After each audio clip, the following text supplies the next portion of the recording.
I'm Benny Ming from the Wing Chun Museum. I'm here to do a videotape on the most popular Wing Chun in the 20th century, which is known as the Yip Man system.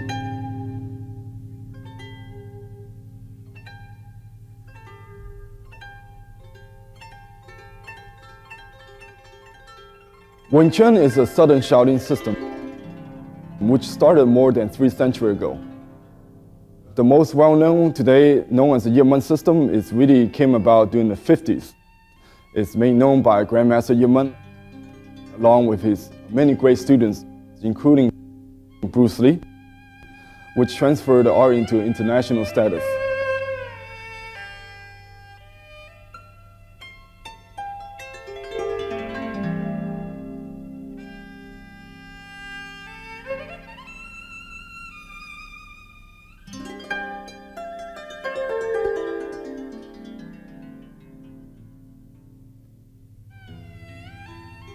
Sifu Benny Ming began his Wing Chun Kung Fu training in Hong Kong in 1982 under the movie star Sifu Li Hoi Sang, a student of Siu Wan. Siu Wan had completed training in the Wing Chun system through Shan Yu Min in China prior to beginning his training with Yip Man. Sifu Benny Ming's training under Li Hoi Sang was interrupted after 2 years of intense study by his return to the United States. He resumed his training under Sifu Mo Yat in New York City in 1985. He completed his first trip to the entire system in 1986 and officially started training Wing Chun in 1987. In 1994, Sifu Benny Ming began another journey through the system with Sifu Mo Yat. The goal of both the teacher and student was to examine the details and deeper aspect of the art form in totality. With Mo Yat's blessing, Sifu Benny Ming began another journey through the system in 1995 via extensive private lessons with his sibak, a Kung Fu uncle, Yip Ching. This course of study was completed in November of 1997. In 1998, Sifu Benny Ming was certified as a senior instructor by the Wing Chun Athletic Association of the Yip Man lineage in Hong Kong. The above training gave Sifu Benny Ming a comprehensive understanding of the system passed on by Yip Man. To broaden his knowledge of the original system, Sifu Benny Ming sought further training from lineage separate from Yip Man. Sifu Ming had the privilege of studying under Sifu Garrett Ji of the Hung Fai Yi Wing Chun lineage. Sifu Benny Ming's passion for Wing Chun research has been fueled at an ever-accelerating rate by his position as curator of the Wing Chun Museum. Literally hundreds of books and tapes on Wing Chun history, teaching methods, applications, and interpretations have flowed into the museum. Each is viewed, read, and analyzed by Sifu Benny Ming and the Wing Chun Museum Committee for inclusion in the museum and incorporation into the museum's curriculum.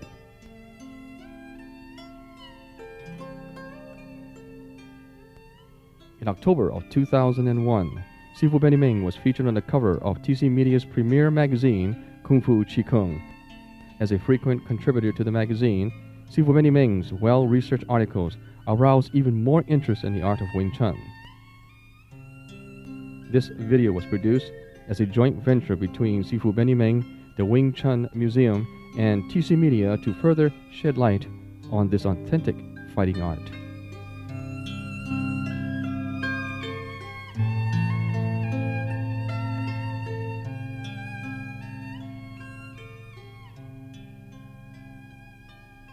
I'm Benny Ming from the Wing Chun Museum.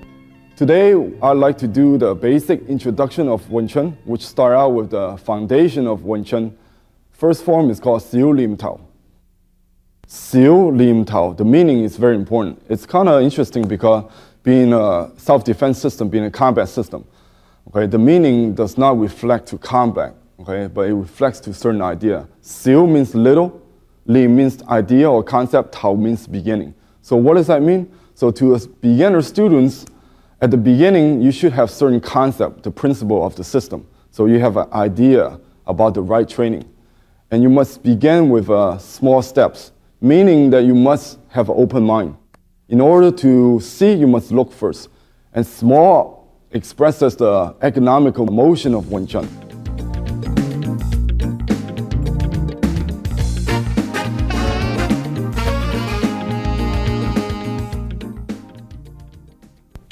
Before I actually demonstrate the forms going through the sequence and show you the actual techniques, okay, let's break it down, all the fundamental techniques first. Okay, in Siu Nim Tao, we have a stance, and we have some offensive techniques, then we have some defensive technique. But in Wing Chun, we don't call it defensive, okay, because your application in defense is to prepare you for offense. Because most of a defensive technique, there's a tactics we use behind it. That means the purpose. It's one we use to redirect, or we use to jam your opponent. So most of a defensive technique fall under those two categories. First technique is Yi Ji Kim Yong Ma. What it does, it's a stance that develops stability, balance, and it's a training stance for your internal energy. Okay, you know the knees and toes all point towards the center. It develops a very strong triangle and ability to shift the weight down. Okay, this is not an actual combat stance. We don't use your stance like this. Normally, this is for training for the first form. Second group of techniques dealing with offensive techniques. In Wing Chun, we have a punch, a palm, and a chop. Okay, first punch you learn within the Wing Chun is called Yat Ji Zong Cui. Yat Ji Zong Cui is a Chinese character, sun. So in the Chinese character, it has 3 lines, 1, 2, 3. So it expresses the area that you are actually using to contact with. And why the punch we call it a vertical punch? Because this is the most natural and strong structure for a human to do a straight punch. Okay, the wrist straight, the elbows in. When the elbows in and wrist straight, you have the whole body behind it. We call it Yat Ji Zong Cui. So as strong as a hammer. Cui is like a hammer. Okay, first technique, Yat Ji Zong Cui.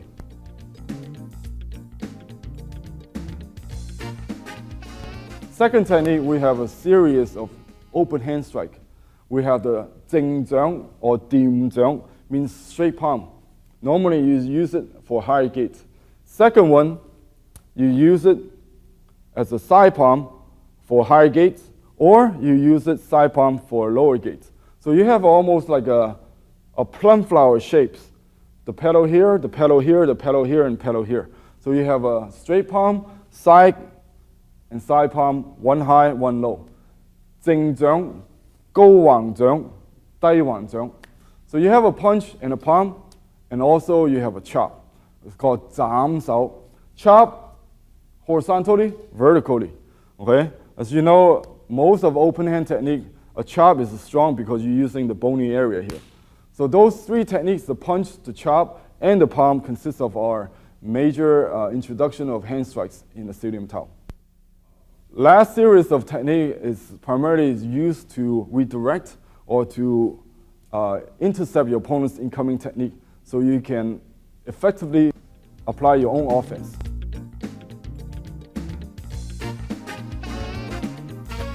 First, Tan Sao. Okay, Tan means to disperse. Okay, the wrist needs to be straight because any type of bending of the wrist, you create excessive energy and you could hurt yourself. Just like if you would not, I don't think anybody would punch this way. So Tan Sao, you want to able to use the whole forearm, use it effectively, you have a straight hand. Okay, Tan. The next you have a Hun Sao. Hun in Chinese means circle. So it's redirection. Okay, later on in application, you will see all these techniques being applied. So Tan, Hun. Then you have a technique that's coming back in a form. Okay, normally you use it in conjunction with other techniques. We call this Wu Sao. Wu Sao means to guard, to protect. Okay. Then last, you have a Fuk Sao. Okay, it means to subdue. Normally, it's a hand that covers whatever you need to cover to protect your space. So we say those are the main technique for section 1. So you have a Tan, Hun, Wu, Fuk, then Pa Sao. Pa directly means to slap. Okay? You are engaging your opponent, slapping the hand away. Section 2, dealing with first, is called gam sao. Okay? It's a pressing hand going down. Okay? Gam sao, gam sao, gam sao, gam sao. Okay? Then you also have what we call zam sao. Okay? This is not really a chop. Zam means to rest. Okay? You are actually coming on top, resting upon your opponent's bridge. Then you have a jet sao. Jet means to stop. Okay? It acts like a jerking motion. Then you have a biu sao. Normally, biu sao express the energy forward to intercept your opponent's incoming strikes. Third section, you have a technique is called gan sao. Gan is to make separate. Okay, so gan, you sweep across your lower gate. It's primarily a lower gate sweep to protect that space. The next, bong sao. Okay, now there are three major techniques of strikes. Defensively, there are three major techniques. It's actually called tan, bong, and fuk. So third section introduced the last of the three major techniques in realms of defensive hands. Bong sao, okay, which allow you to redirect the incoming energy. What I have just demonstrated is individual techniques of Wing Chun from the Siu Nim Tao. Now you have seen the stances, you have seen some technique for striking, as well as technique to intercept and redirecting. So you have three major groups of techniques. So let's go straight into the forms for you to see the proper sequence.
Second section.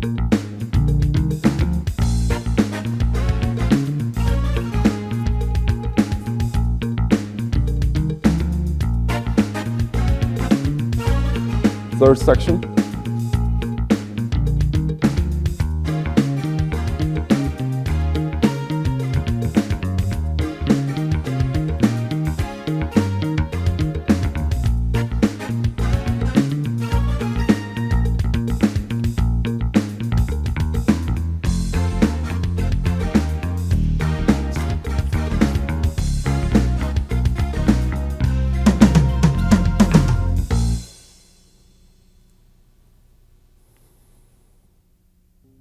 Now you have seen the forms. I'd like to go through one more time, but this time actually to explain about the techniques with the proper structures and also the names of each techniques. The opening, you put your hands up to the higher gate, open up, Yiji Kimyo Ma. Put your hands in the lower gate, middle gate, to draw the center line. First technique, Yaji Zong Cui. It's important that you maintain a straight wrist, elbows down.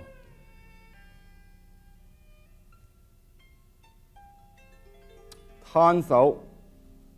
In order to keep the energy flow, have everything straight, just like the punch with the straight wrist, elbow down. Hyun Sao. Drawing back, we call Wu Sao. Fuk Sao. You repeat.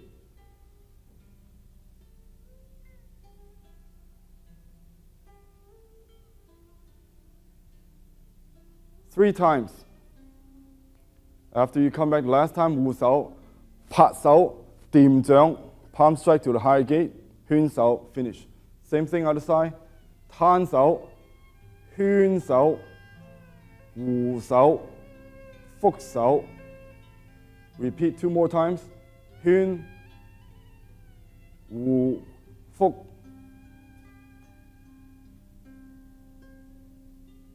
Last time. 拍手、掂掌。That consists of section 1. Section 2, 撳手、長橋手 long bridge hand。發手、扣手、枕手、攤、窒、標、長橋手。Third section. 拍手、高橫掌 high side palm。拍手、高橫掌。攤手 bring it up to your high gate。間手、攤手、圈手、低橫掌 low palm strike。Same thing other side。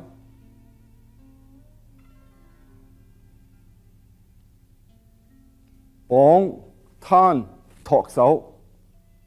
綁手、攤手、托手。穿手 you do 3 times, then 3 punches。1、2、3。Now those 3 punches, each punch, you punch a half punch lower. So you go first punch, throat level, second punch, third punch, then you finish with the solar plex.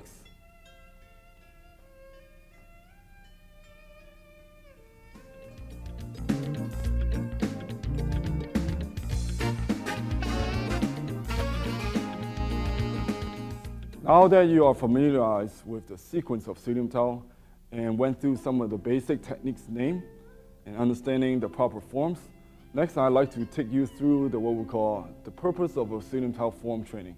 So there's certain attribute you gotta have for Wing Chun. For example, first one, the technique,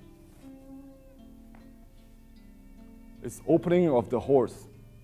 Okay, what this express its first attribute, you must learn to have stability, called balance. So throughout the form in Wing Chun, you develop a very strong rooted. For foundation, it's very important. Later on in Tam Kyo, you learn how to move properly. So first attribute is balance.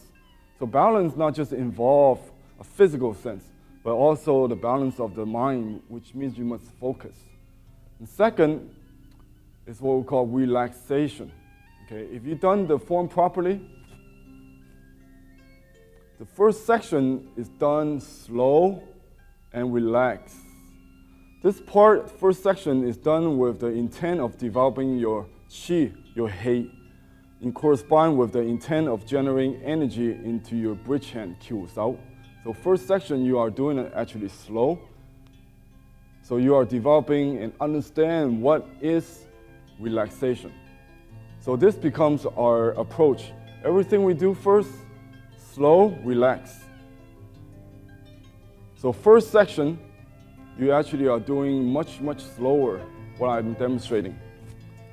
There's a story that Grandmaster Yip Mun, that for him to practice his Siu Nim Tao, it normally takes about 30 minutes to 45 minutes just to go through his first section of form, because it involves the Hei Gong, the Qi development, the vitality. Okay, and also if you look at this stance, this is very typical Qi Gong stance. So first section is developing balance, attributes, mental focus, and the intent to develop the energy throughout your arms. That's the only factor why that your wrists have to be straight, where the energy can flow through. So as you go through section 1, regular inhale. Inhale through the nose, exhale through the nose. Second section, same thing, relax, then let go of the energy. Relax, let go of the energy. As you can see, relax, let go of the energy. Okay, what this does is to train you how to release that energy that you have developed from section 1. Section 2, the rhythms, it's consistent 1, 2, 3. It's throughout that. 1, 2, 3. Okay, so you maintain proper rhythms. Now, one important part of the Siu Nim Tao, as you know, as you can see, is to develop one technique at a time. Is to really isolate the body, to study the parts, so later on you can put the parts into whole again. For example, section 1 again, tan sao. Now as I turn the wrist, 圈手. Rest of my body is maintained still, don't move.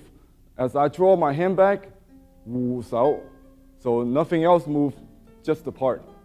拍手, 點掌. So everything is to teach you how to understand the parts before you can put it into the whole. So attributes, what it developed is really your ability to use the techniques. Without the attributes such as balance, ability to relax, you cannot have speed and power later on when you get to the more advanced stuff. So Siu Nim Tao is a training method, but also contain the actual attribute that help you to develop your application later on.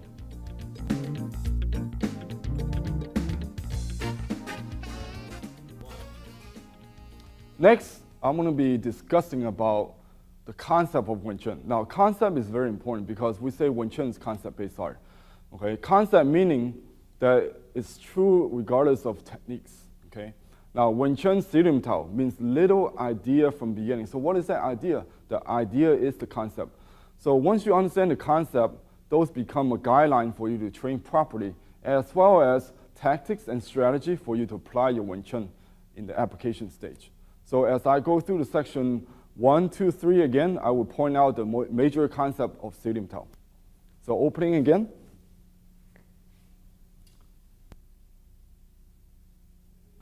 Siu Nim Tao is always facing the same directions. We humans are symmetrical, 2 hands, 2 feet. So in combat situation, we want to be able to utilize both hands and both feet. So this concept we call facing. You want to be able to face your opponents properly. Okay?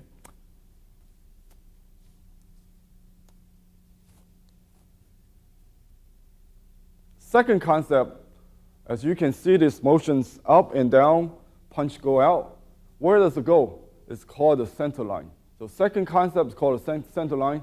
Now center line is important because it develops awareness of the vital areas within your body, such as your center of gravity, okay, between the legs, your solar plex, your throat, all along the center line.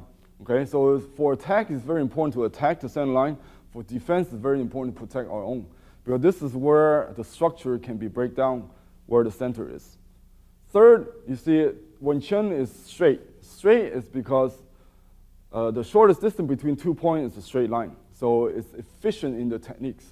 So first section is being guided by facing, straight line, and center line.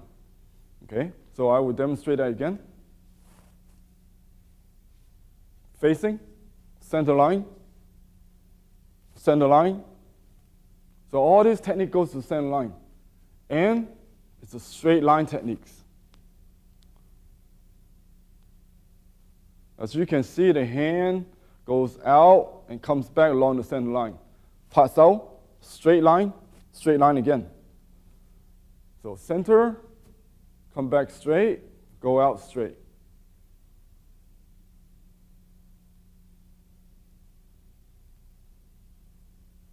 Straight and center. As you can see, 3 important concepts at the first section.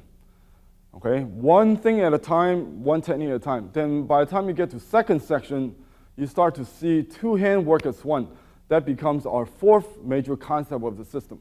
In Wing Chun, we want to be able to really develop the coordination. Okay, later on is 2 hands become one. Then later on is the whole body work as one. We call that body unity. Okay, as you see the section 2, 2 hands, 2 hands.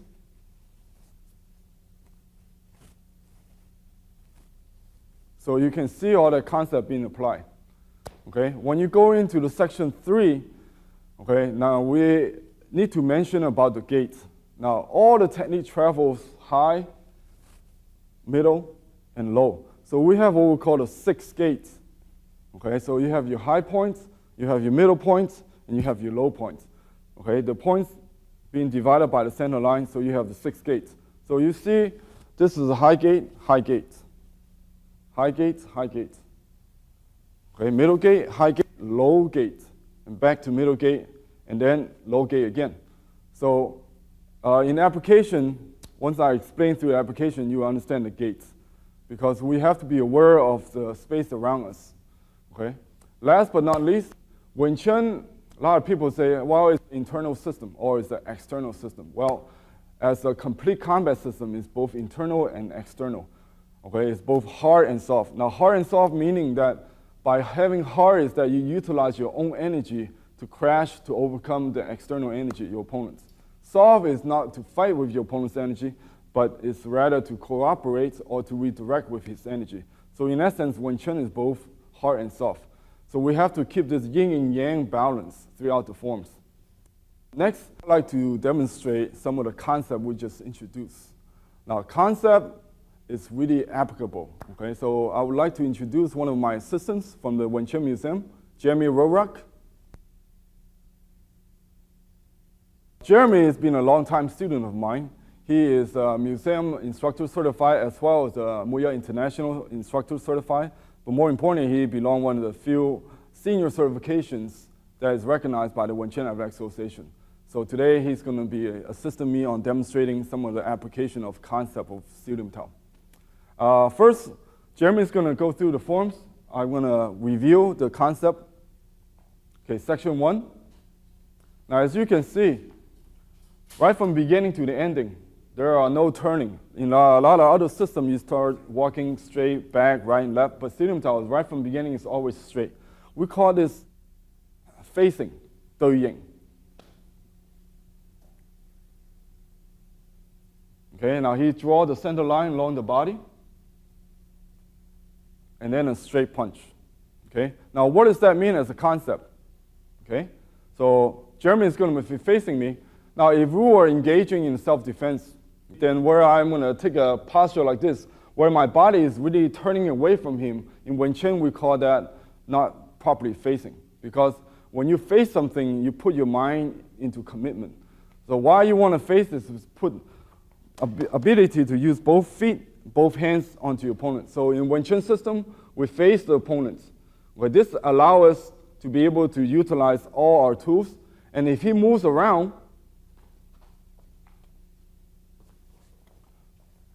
as you can see, it takes minimum motion for me to stay focused on him.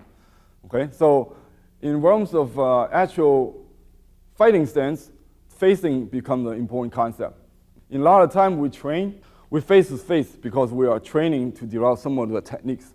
But in application, you want to be able to have proper facing. For example, if he throws me a punch, where I engage him, now if you look at my situation, I'm properly facing him. So I can strike him, kick him, where he is not in a position. So this is called proper facing. Okay? Now, being a concept means it's true in a combat system from striking, or it could be a grappling system. You know, if you see two grapplers, you're not going to see one of the grappler go like this, where you're going to have a proper facing. Okay? Show me a facing, please. Okay? So you can see the body tend to be square. Okay? You're not going to see another grappler that's going to be sideways like this. Okay? So the same truth for facing into many different forms of combat. Okay? Even if you kick the guy, okay, you want to be able to have properly face your opponents. So facing is one of the very important advantages of Siu Nim Tao. So once you have a proper facing, okay, where I actually create a distance to my advantage, because now both hands I can strike where the other hand cannot. So he's going to lag the straight line. He has to come around. If he comes around, he's going to meet my straight punch. So you can see by maintaining my center and my straight punch, okay, I definitely create a situation where it's advantage to me. So you can see some of the concept being applied. Not to mention, okay, when I engage him, okay, at least my hands on the center, because now I have all the proper structures to support my techniques, not just sideways. So this is what we call the facing, center line, as well as the straight line theory. Next, we go into the second section, okay, as Jeremy is demonstrate again.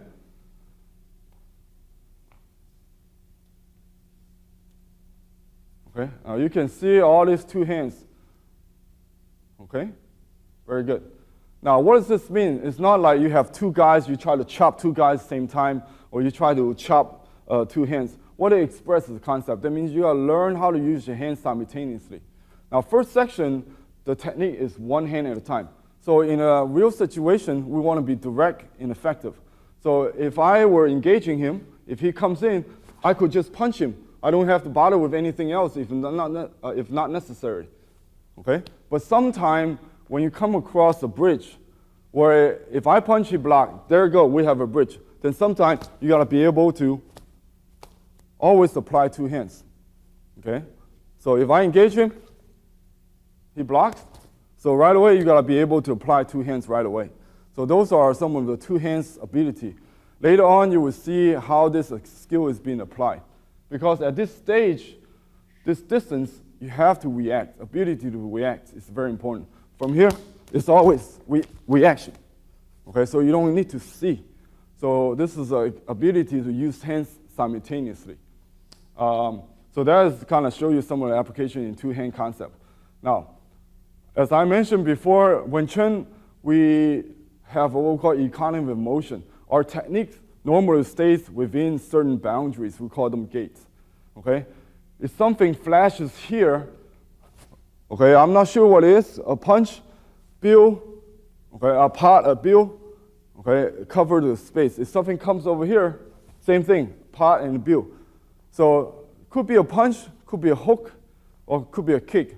Okay, my response is to occupy the space in front of that gate.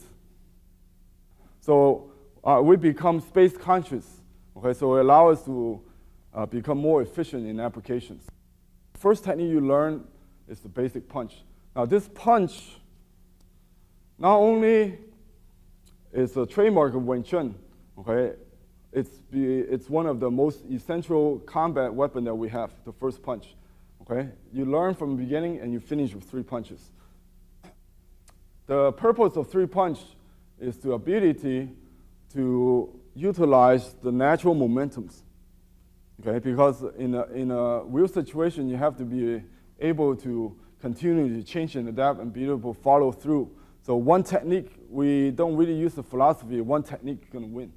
We have certain combinations from those two-handed demonstration to the follow-up.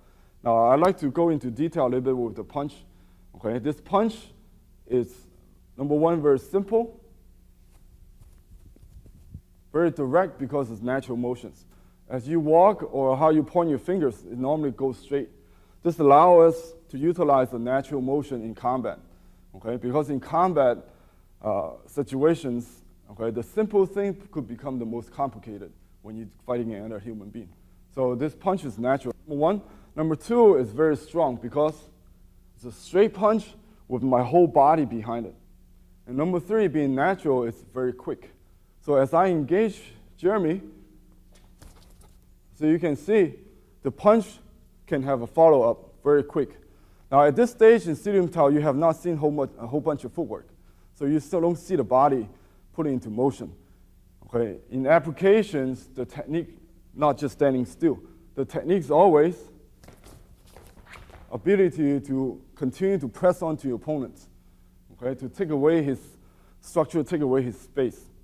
So some of the applications you see has direct relationship with the concept of Siu Nim Tao. Okay, again, facing. Okay, let's say he throw a curved punch. Okay, dealing with straight line. Okay, and you learn how to protect the gates and the center lines. Okay, 2 hands work as one. And all this become tactics of applications. So Jeremy is going to demonstrate one more time with the section 1, 2, and 3. Then I'd like to demonstrate some of the applications. Okay, now this is already rooted. Okay.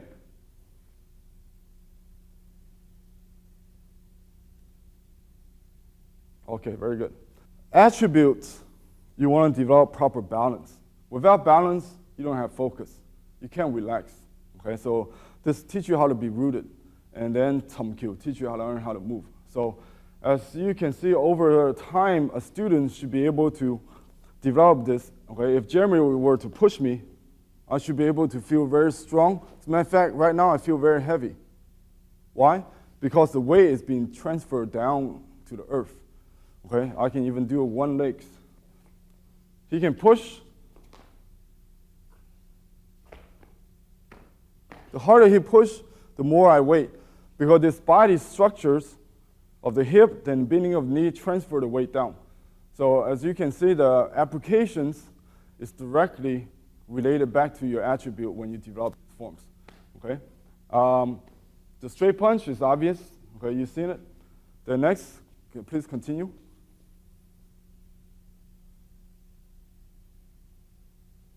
Tan Sao, Hyun Sao, and Wu Sao, and Fuk Sao. Okay?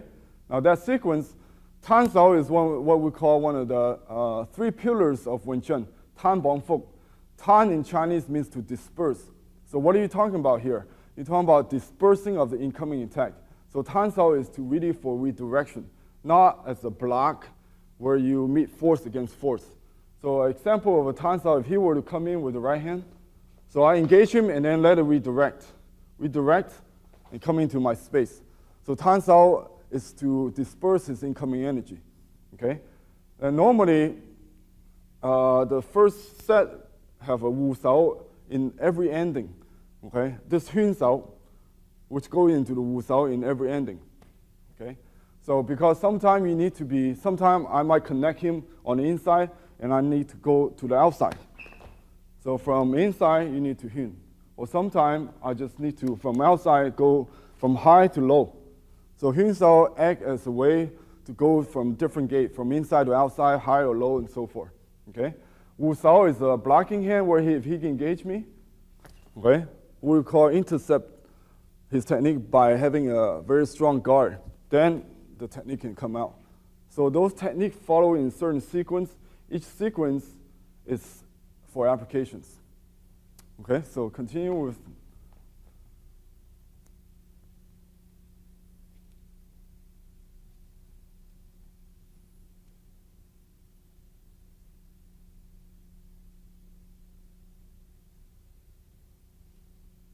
Okay, now second section is kind of interesting. This is gam sao. Gam sao in Chinese, gam means to press. So this is not really blocking somebody that's attacking your lower gate. It could be if he were to kick me, okay, I could jam his kick by pressing it down, but pressing means a downward motion. So in lively application, you don't have to just follow the form exactly. For example, if he punched me, okay, I could be pressing his hand down, or I could pressing his head down as a way to express the gam sao. Okay, so after the gam sao, you see the motions involved with 2 hands. Some of are basically pretty much directly related to the application. Okay, if he were again to punch me, okay, where the 2 hands go separate, okay, to increase this hand I'm pulling, this hand I'm chopping for more power. Okay, as well as coming back as well. Sometimes the hands draw back. Okay, so you have out and in 2 motions going out and in to give you more power. Okay, now there's one application you don't normally recognize for beginners is what we call the shoulder techniques. Okay, 1, 2, 3, 4. So when your hands expresses energy down, what it does is to have reactional force go to your shoulder. So in Wing Chun, we apply the hands, the elbows, the forearm, the elbows, as well as shoulders. So for example, if I punch, and he's a very strong guy, he got hold of my hand and he pulls, so I want to be able right away to go with his energy, to be consistent with the yin and yang, so I can apply a shoulder butt. Okay, same thing if you to pull my energy, okay, I can apply the shoulder button. So going back uses your front shoulder. Going to the front, use the side shoulders. So you can see some of the application being applied in actual application, in actual sequence. Third section, again, pa sao, and a palm strike high, pa sao.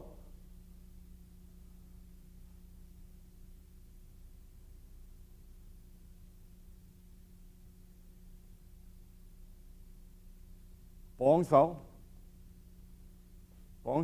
tan sao, tok sao, chun sao. The third section in the application, very much straightforward. You pot, then you go straight to the striking to your center line. Okay? For example, he comes, I pot, then right away, he's in a position for me to strike. Okay? Then you have a sequence where you go out tan, up, and gan. So it protects the upper gate and lower gate. Now start with a tan. This technique goes out to about your throat level and goes up because tan sao is the upper gate technique. It disperses the energy for the upper gate. So you must know the area you must learn how to cover. So from here to here is the boundary where your tan sao travels. Okay, then it sweeps down. If you look at this technique, it covers the high gate and all your middle gates.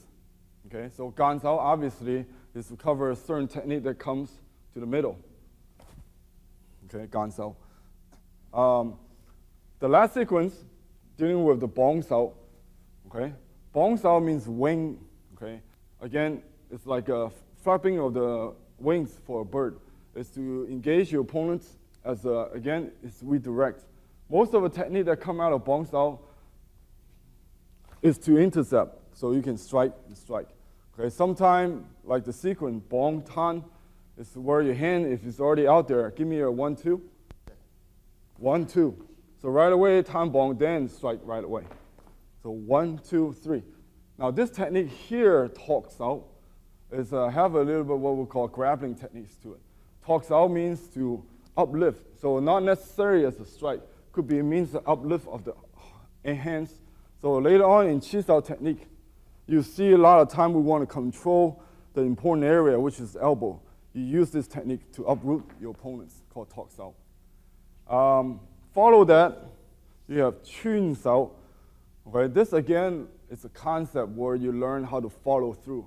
It's not really say, okay, he grabs my hand, then I break away his grab, because that's not efficient.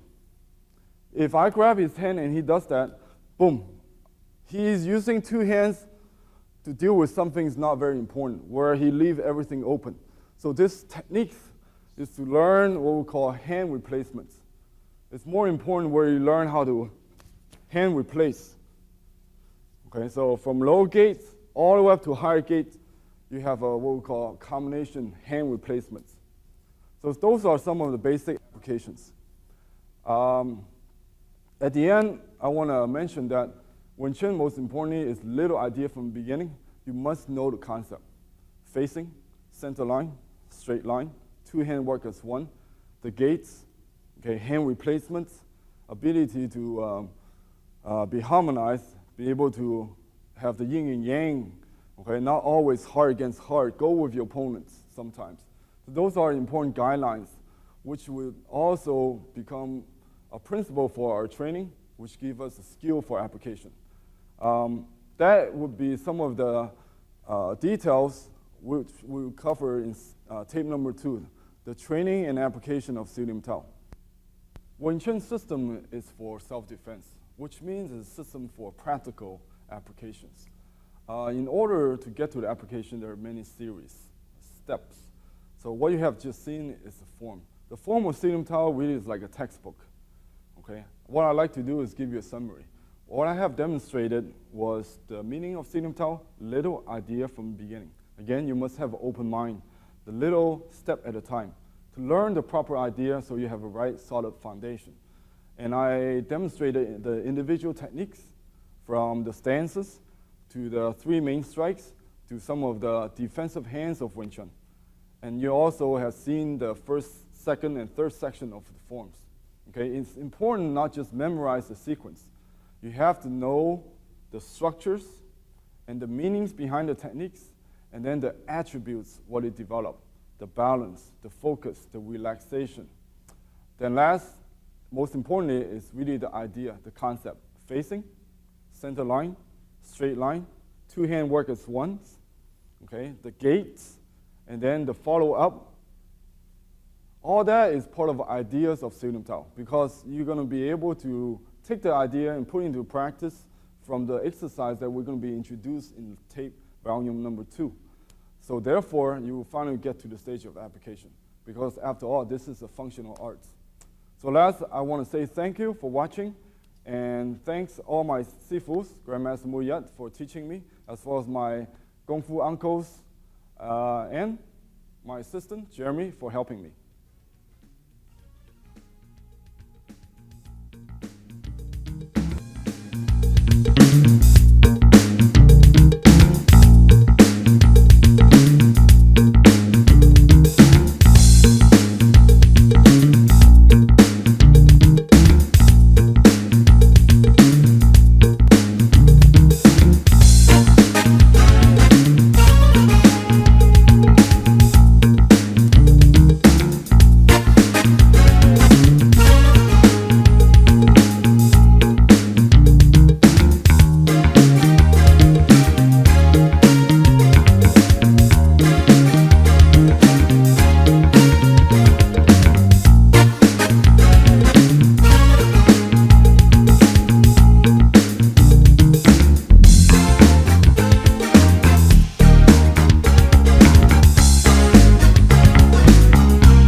second section.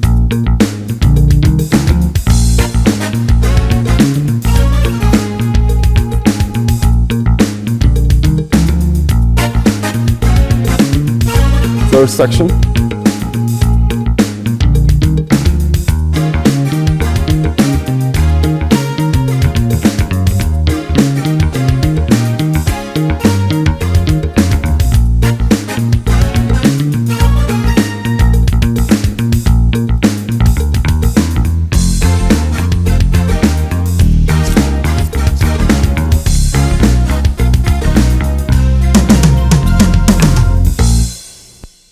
I'd like to introduce my assistant, Jeremy Rorak. He is the senior certification instructor from the Wing Chun Athletic Association in Hong Kong. He's also Wing Chun certified under the museum as well as the Muay International. So today we're going to be going over the Pat Sao sequence, Lap Sao sequence, and Dan Chi Sao sequence. As an analogy, I like to give Siu Nim Tao form would be like a textbook. So you get the knowledge out of the textbook, but knowledge alone intellectually is not going to be able to give you the actual skill. So you must take it to the laboratory. So all this drill is in essence like a laboratory. So you can start seeing how you start to going towards the applications.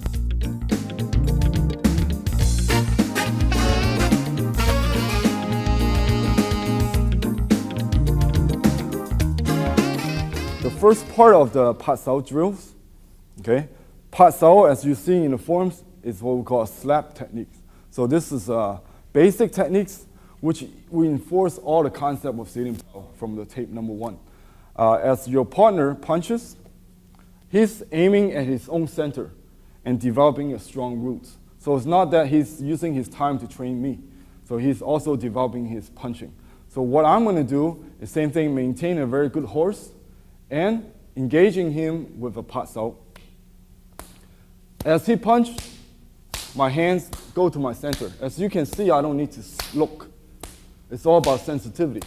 So first concept is facing. So what I'm doing is facing, and he's facing me. So we've been symmetrical, develop this body unity where we can both use our hands and feet together. So that's first concept. Then remember the second concept we're talking about is center line. Okay? So I'm not really blocking. That's not what my mind's focusing on. What I'm doing is simply chasing after my own center line. As he engages, I go to my center.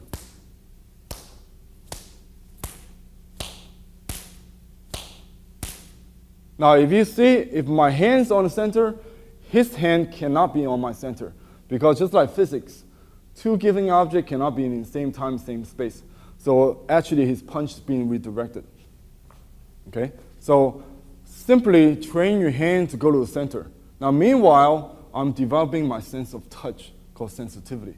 Why is important? Because at this close range, you cannot see everything, and it's too slow for you to think. So you must have hand sensitivity. So as he moves, I move. He stops, I stop.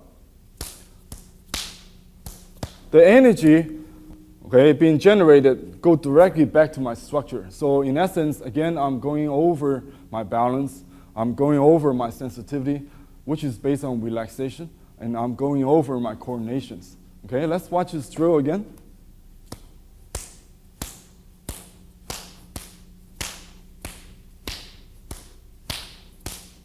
Okay, so you can see it's a basic, very direct, applying your Pat Sao into center line. Okay, so from facing to center line to straight line, in second section of the form, we're talking about two hand work as one. Now you can put some of the variation into the Pat Sao drill, such as Pat Da.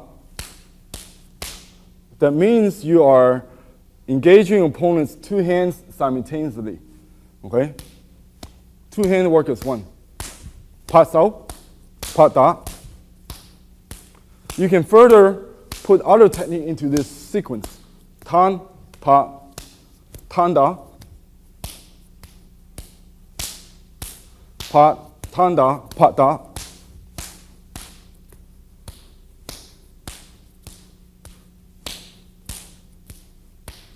Okay, as you can see, this develop both hands to train in the center line.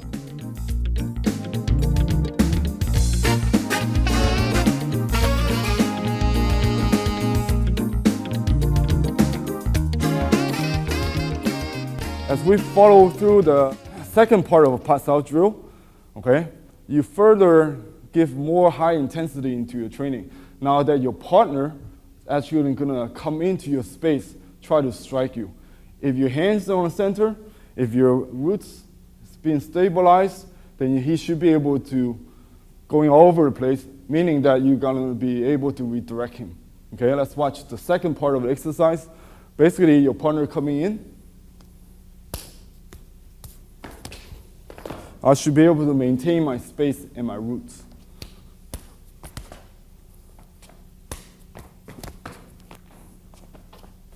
Okay, the reason is not because I'm stronger and bigger. Reason is that he's coming in at my strong angle where I can redirect him with a strong support from the horse because I occupy my center. Now let's see some of the bad examples, such as the elbow fly out, which creates a weak link. Now you have no more support from the body, so your elbow has to be down. Second, obviously, is your hands off the center. In that sense, he got you already. So you must have a center and an elbow down position, and which allow you to utilize your body. Okay, let's watch again.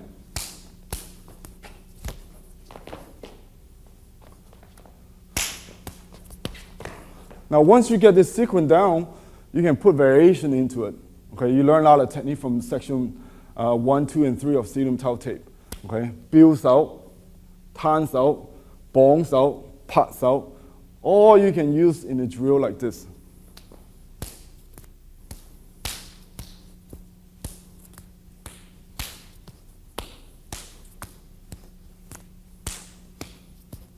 Okay, reason you want to do this is because you want to train one hand. Sometimes you don't want to always be reactive to his rhythm.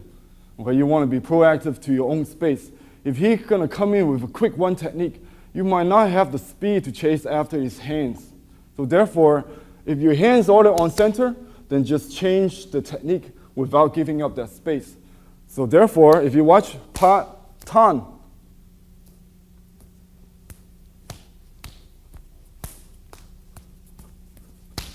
so all this, I did not give up my space. All I have to do is just change my technique to adapt with his situations.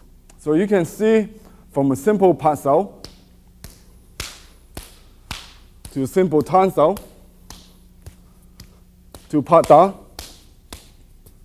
Tan Da, to a stage where your partner comes into your space. You can maintain that. Then what idea you have gotten is now you can put the concept into applications. Okay? There's one more variation into Pat Sao. It's what we call putting everything into practice. You're going to apply your technique along with the attributes, along with your concepts. In a real engagement, incoming energy coming towards you, you're not going to be staring straight at him. You're going to be moving to the side and applying your technique.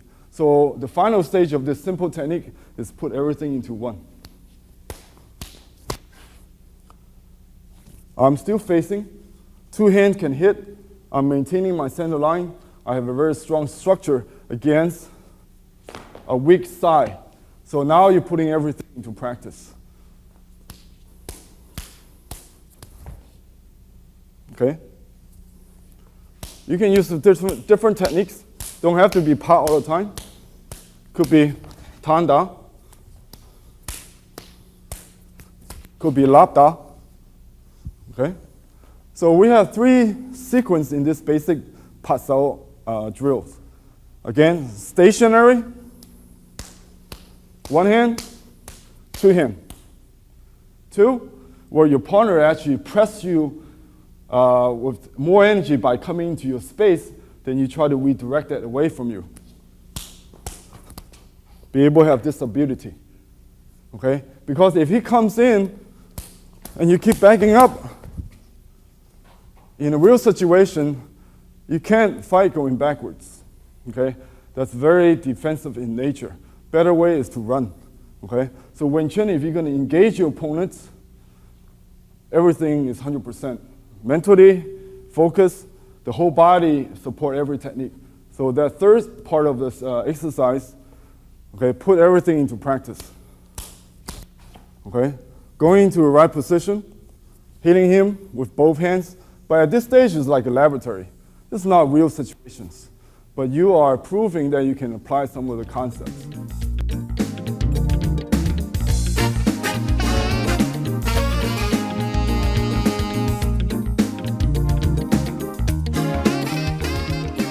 This concludes the Pasao series. At this stage, you are training with somebody as your partner. You try to harmonize the exercise. The idea is not to beat each other up.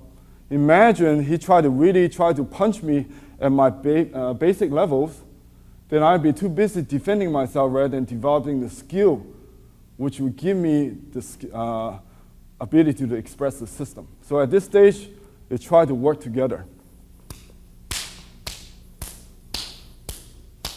If Jeremy were to punch somewhere else, my hand still maintain the center. Okay, then I'm doing the exercise correct at this stage. Okay, at this stage, I'm not worrying about blocking and then striking back. Okay, once you have the center concept, then you can work into some more advanced features. Okay, so idea is not to fight. Okay, if he can check my hands, okay, see if my hand stays on the center, then this would be a good way to check.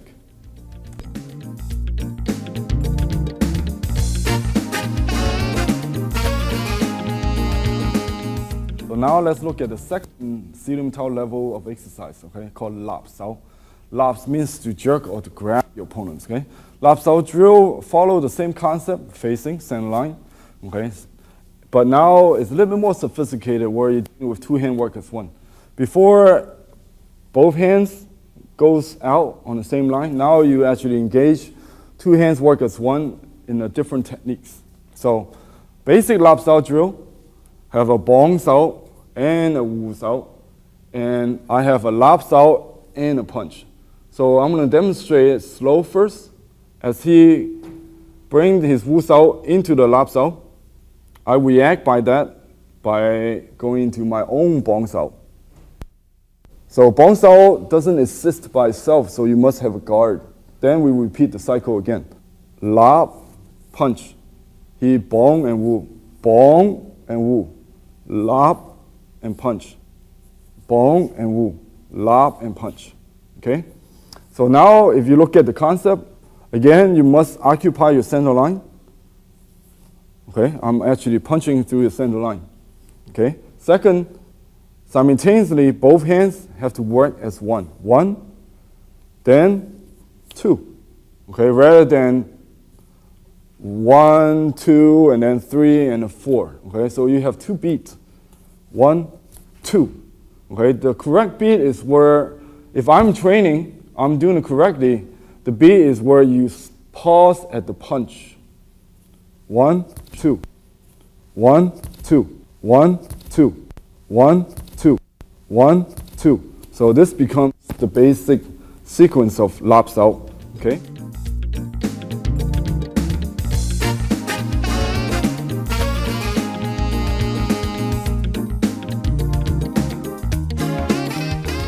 Next, you must discover the purpose to use the lap, but it's also introduction of using a lot of two-hand techniques. If he laps, and if he punch away from my center, such as towards the outside, it would not make sense for my hands to go out and lap him. Then I'm crossing my own hand. Then I'd be in a bad situation. So therefore, if he's attacking outside of you, closer towards your shoulder, then you can continue to occupy your center from bong to tan. This is how you change into tanda. Now from my left, we just change to the right now. Then he continues with the lap sao. So the partner, I can dictate his change by punching away from the center. Then he will bong into the tan sao. Then we continue that. As your attribute reaction becomes quicker, then your partner would know.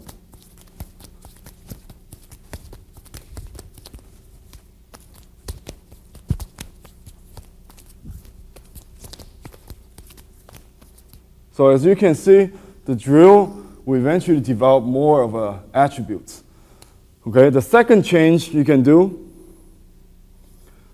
as you are as he is lopping you, because if your hands is in the correct position on the center line, he actually is outside of center. So in essence, you do have a better position. So you can lob and beat him to it. See? So as he's challenging my center, my punch is already there. So I can grab and punch. So I can do the correct lap da, lap da, lap da. Okay, if you want to keep the sequence flowing, continue to flow, if I punch him away, then he does tanda. So you see the different variations. We don't change just because we wanted to. There's a reason why we change. Okay, if you want to train your punching hands to continue to occupy your center line for follow-up hand, then you can just continue to lap down. Of course, he's in my striking distance, but the idea is not to hit, to really understand and reinforce the concept. Okay? So again, tanda, tanda, labda, labda. So that's the basic sequence of lap style drill.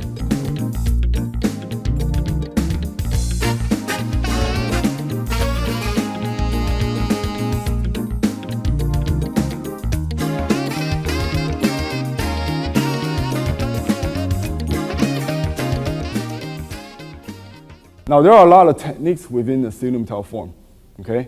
We have an exercise within the drill that show you and introduce some of the basic strike. We call it a plum flower. So you have a strike here,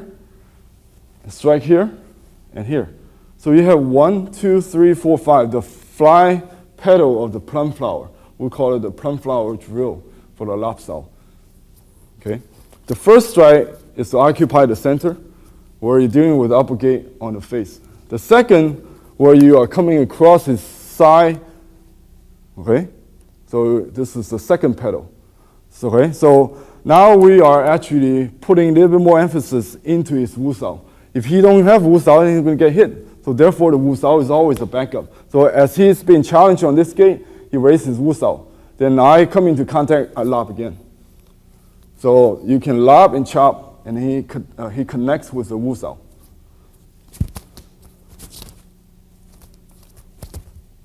So let's Jeremy do the same thing.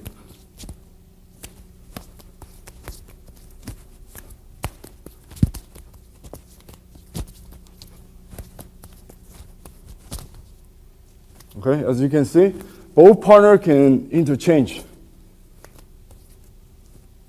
So now it becomes more lively. So it's not like set, okay? So you have a strike that goes straight to the side.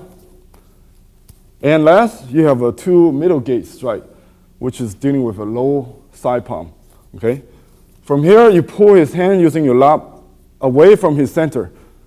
Now his thigh has been exposed, which allow you to hit his rib area, his weak side. So same thing, just like the upper gate, I go strike. Now he can engage me with his guns out. So he will cover his facing again. So I engage back to his challenge. So we will develop that circle again.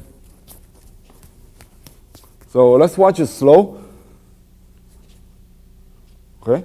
So he regains center back. So now I have to acknowledge his threat. So I disengage, go back. Okay, more at a regular speed.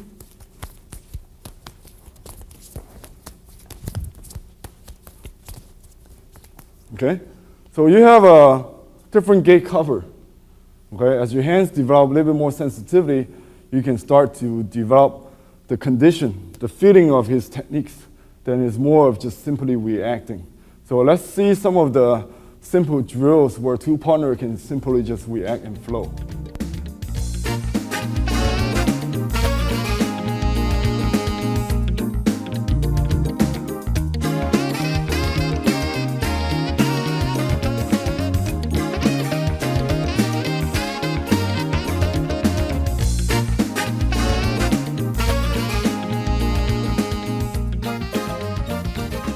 Those are called lap style drill part 1. Part 2 really reinforce what we call wu sao. Okay, what if some guys got high energy? They take away your bong sao. You cannot. So therefore, you still have a wu sao. So Wu Sao is inside. So as I punch, he want to make sure that he can go back to Bong Sao. So he goes back into the Bong Sao sequence again. So as I bring his hand down, he block with the Wu Sao, or he guard with the Wu Sao, then go back to Bong Sao. Flow. 1, 2. So from inside to outside. From inside to outside. So you're really reinforcing the Wu Sao hand. If you don't have that Wu Sao hand, that's it. It's going to get hit. So you really have to train. So you train the Bong Sao hand, then you train the Wu Sao hand. So it's like different distance. Okay? The last distance, we have a technique in the Siu Nim Tao form that developed the shoulder. It's a shoulder butt. So you can see this. Wing Chun, we don't fight with force against force. We go with it. In case I pull him so hard that it's become uprooted, then he must have the instinct to recover that. Okay? See, he didn't struggle with me. He go with my force. And then I got hit with his shoulder. That's like the last phase where it developed the hands to the guard and to the shoulders. Okay, let's see that again in slow motion as Jeremy is going to pull me in. Okay, so you must keep your Wu Sao hand and then just go with him. Okay, he pull, I push. That's again harmonizing with the yin and yang. Okay, so you can see those drills start to connect and piece together. So in the final form, freestyle, you can do any one of those distance, from the outside hand to the Wu Sao hand to the body. Okay, let's do it slow. This is basic punch, basic Tan Da change. The pedal strikes, lower gate,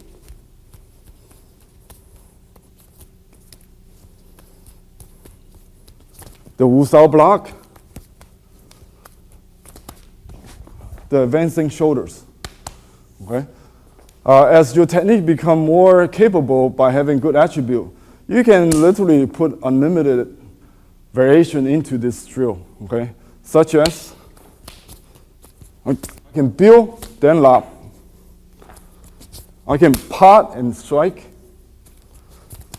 Okay? You can start playing a little bit more lively in realms of applications. But again, it's to reinforce what you have learned before from a Pasao, developing the identity of facing, hands on center, two hand work together, and be able to have the attribute to support that technique, which give you the current drills, okay, which you start to really recognizing some of the principle of Siu Nim Tao, the attributes and the concepts.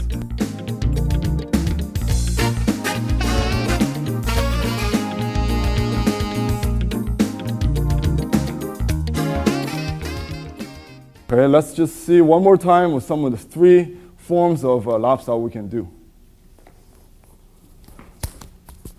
Remember, the rhythm, if I'm doing it right, is I pause and my punch.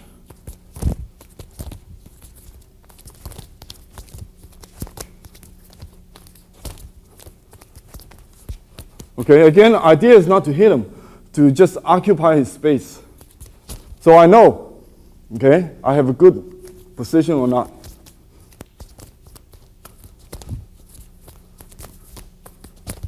Okay, same thing, pa sao, you can do blindfold. Lap sao, you can do blindfold. Okay, for example, pa sao, I don't have to see.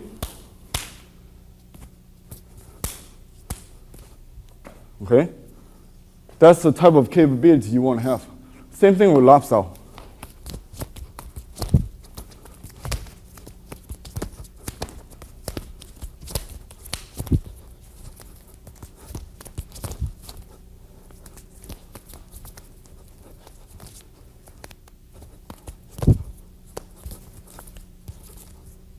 Okay, some of the hands techniques based on sense of touch, which is the essence of Wing Chun, which would take us to Dan Chi Sao.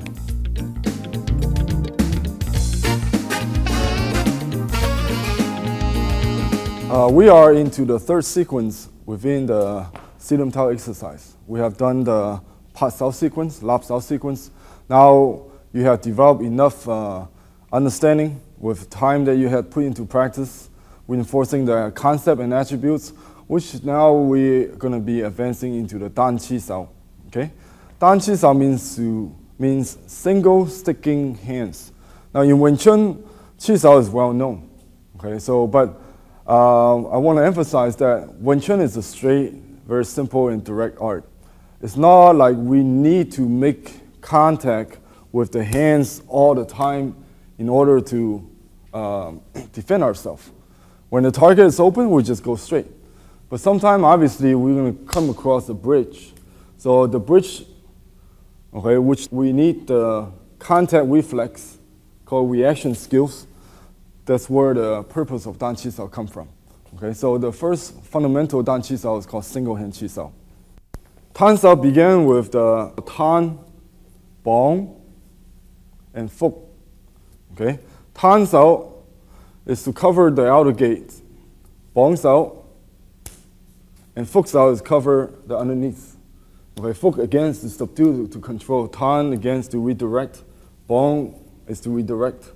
Okay, so we began with the Tan, Bong, Fuk, both partners. Again, important thing is to go back to our concept. We have properly facing, and the Tan Sao and Fuk Sao must have a reference. That's called center line. Right now, my Fuk Sao is on my center line, his Tan Sao is on his center line. And we come to the balance, how high. Because if you go too low on the Tan Sao, okay, it's too much for him to protect his hands too low. So his upper gate is too open. Very hard for him to block if I challenge his upper gate. So his Tan Sao too low. Okay, so therefore, depends on your opponents, you must find a balance based on the center line and the height. Right now, we find the balance. We're about the same height. So you find the center line and then the right height. So we start the basic progression. Tan Sao initials. So for the Tan Sao guy, he must create an opening on the center line for him to come in to my space. Okay, for him to do that, he's going to change his Tan into Bill, and he had created an opening on the center line. So therefore, allow him to strike. So that would be his training. From Tan, he want to create an opening. Because if we both share the center line and he don't have an opening, and he strikes, it's very easy, I just jut and redirect it. So therefore, he must create an opening by sending my hand away from the center line. Okay, as he create an opening, then changes into palm strike, upper gate. Okay, and for me to respond, I do a jut Sao. Jut. So it looks like he's hitting me here, but it's not. He's actually aiming at my face. Okay, and I redirect downwards. So the first sequence from Tan Sao to the face, I responded with a jut back to my solar plex area. Now his gate is open. Now I can challenge him with my punch, and he's going to shut that gate with his Bong Sao. And then we're back to the beginning. So that is the basic sequence. So again, you're learning how to interact your technique along the center line. Okay, there's a story where I had a chance to touch hands and stick hands with many of the fellow in Wing Chun. I visited a new school, so there's a new group of people. So I touch hands with them, and afterward they always say I have such a fast hand. But the truth is not that I have a fast hand. The truth is that my hands begin on the center where I have an advantage in position. The only difference is that they're not aware of it. So in other words, if my hand's already off my center, he's already have an advantage. Okay, so therefore, if I make a move, he hit me. So it seems like he has a fast hand. So that's why everything begins on center. Okay, so let's watch the sequence again.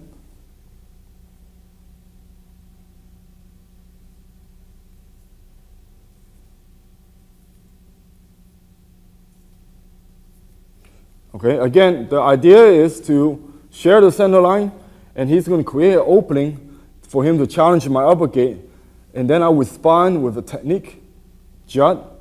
Now I create an opening, I punch, he responds with a bong, then we're back to full circle again. Okay, let's try from switching position. Again, we're discussing the concept. We're not fighting each other yet. Okay, we must train the hands to have good skill on the center line. Okay, because later on, what give me the condition to hit him is based on his bad positions. So right now, you must recognize what is correct positions.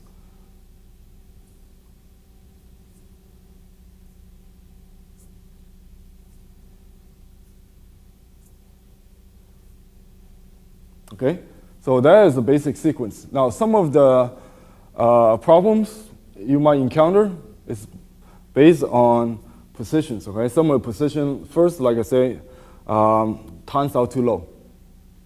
So for him to come up to inside to strike me, he don't have the leverage. So very easy. So it turns out too low. That would be a problem. And also, I can just punch him. So you must find the balance first. Okay, and the problem is that I start out with the elbow out. So if my elbow's out, there's already opening. So he does not even have to go up. He can just go straight in. Okay, so those are a common problem. And the problem is where you make contact. Right now, we're wrist to wrist. So if I put my hand on his forearm, that means he's already inside my space.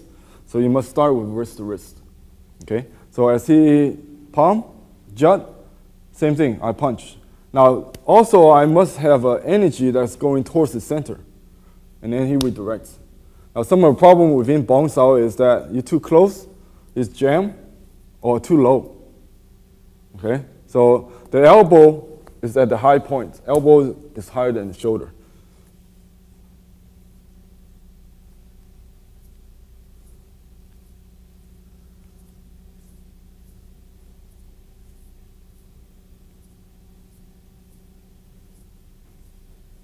Okay, let's switch. Same thing, basic horse apply, normal breathing, okay? Other hand just chamber to the side.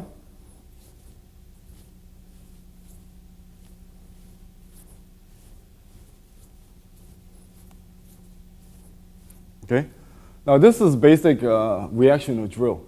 In realms of later on, when we go into the two-hand chi sao in the follow-up series, okay, then you start to really put the energy into it. Then you're gonna enter his boundary. If you enter his boundary, he has opening, then that's when you have a proper condition to release your energy. This basic Dan Chi Sao sequence teach you how to use and understand the Tan Bong Fuk.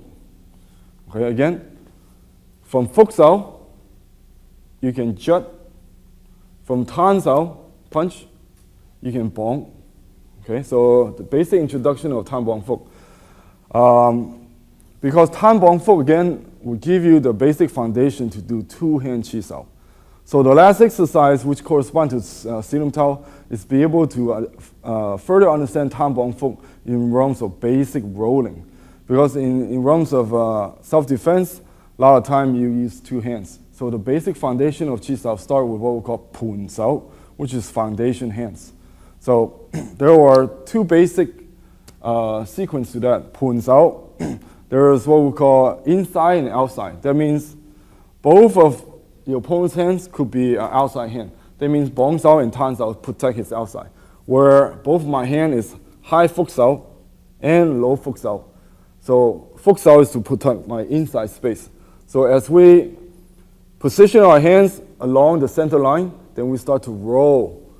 As within the motions, we try to correct our postures. So right now, at this stage, you're not putting a lot of energy in there. Okay, so the most important is to find your good position. So as you roll, you notice if his elbow is out, then you can correct it. If his Bong Sao too low, you need to raise it up. Or as we roll and then we start to loosen contact at the wrist. So all this needs to be adjusted and trained so you don't have to think about it. So high Fuk, low Fuk, Tan Sao, Bong Sao. So same thing, after certain rolling, the position could be changed. Now my turn. Bong Sao, Tan Sao. Okay, Bong Sao, Tan Sao. And Jeremy is doing two Fuk Sao.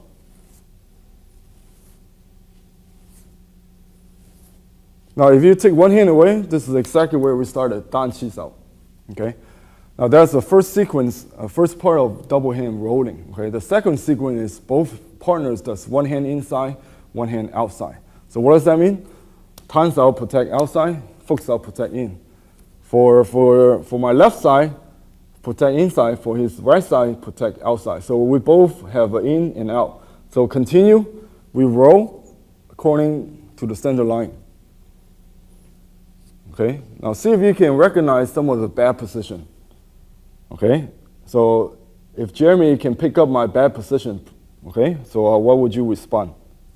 Okay, right. So my Tan Sao was too low, so therefore he punched me. Okay, I'm in a bad position. See if Jeremy can recognize. Right, why does he strike me? Not because he wanted to, it's because my elbow's out. So that's why rolling, first stage is learn the proper position. As soon as you sense the position's off, okay, his elbow's out, then right away you let him know, I could have hit you. So this is called Pun Sao. We roll in order to understand our hand's position, the Tan Bong Fuk along the center line. Okay, so we must have a pretty good understanding of position before you really talk about attributes. Later on, when you're dealing with reality, where a lot of power is coming towards you, okay, and your structure breaking down because you didn't have good positions. Okay, so at this stage, we have talked about basic Dan Chi Sao, give you the working understanding of Tan Bong Fuk based on the center line. You start to interact, redirect with the energy, and then with that foundation, you go into the basic rolling of the Seong Chi Sao.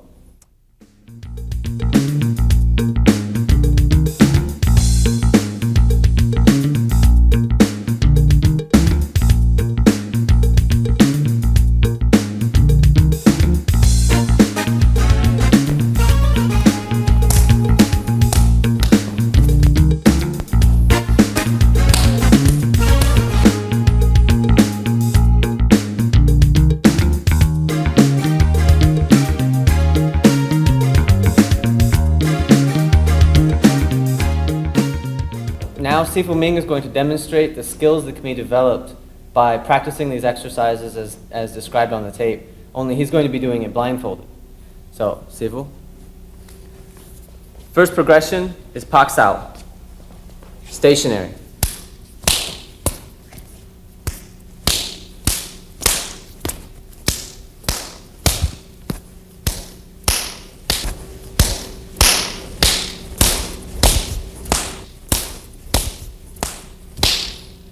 Okay, so it's obvious Sifu Ming has his reaction skills down, he knows his distance. So I'm going to try and put a little more power in it, I'm going to try and touch Sifu's body with my fist. So I'm going to step, which was the second progression.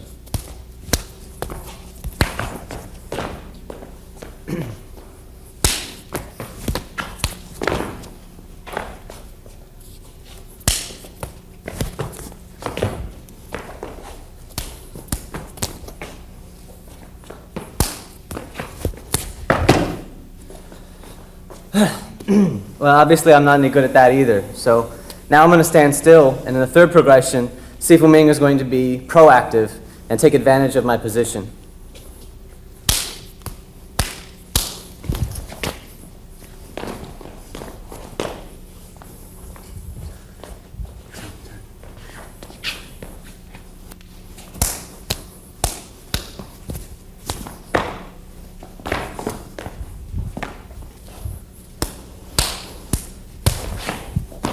Okay, the next sequence was Lap Sao.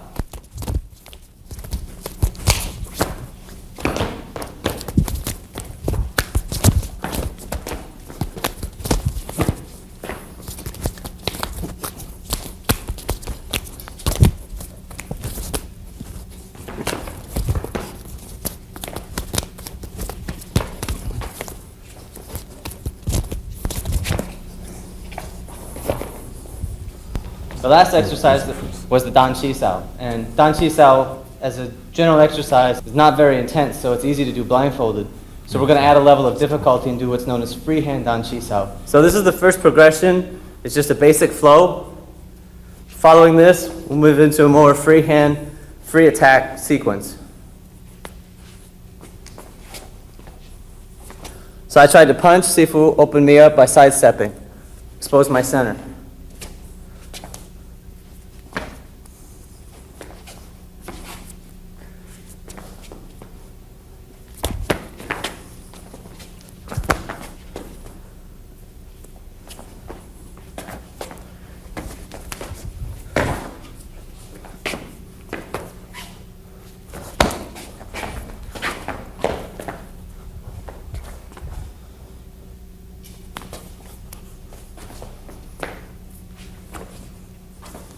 So in this tape, we have covered what we call the basic exercise of Siu Nim Tao level. This form of training is equivalent to like a laboratory, okay? Correspond to the tape number 1, which is dealing with the textbook, the form of Siu Nim Tao. So I hope that everyone had enjoyed the tape, and we will continue on with the next series of tape, which is dealing with the intermediate form, Chum Q.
Thank you for watching our video.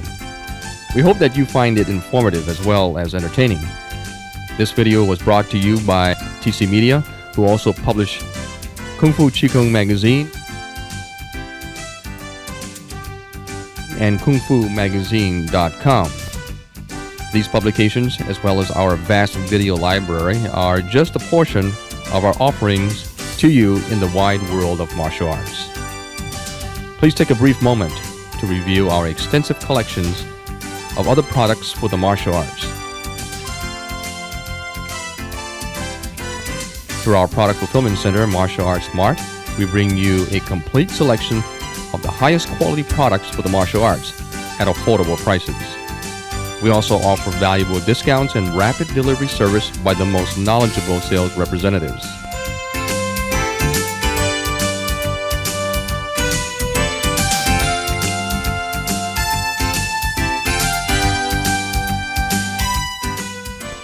To receive a free catalog for yourself or your friends, please call us toll-free at 1-800-824-2433 or check out our online store at www.martialartsmart.com. Act now.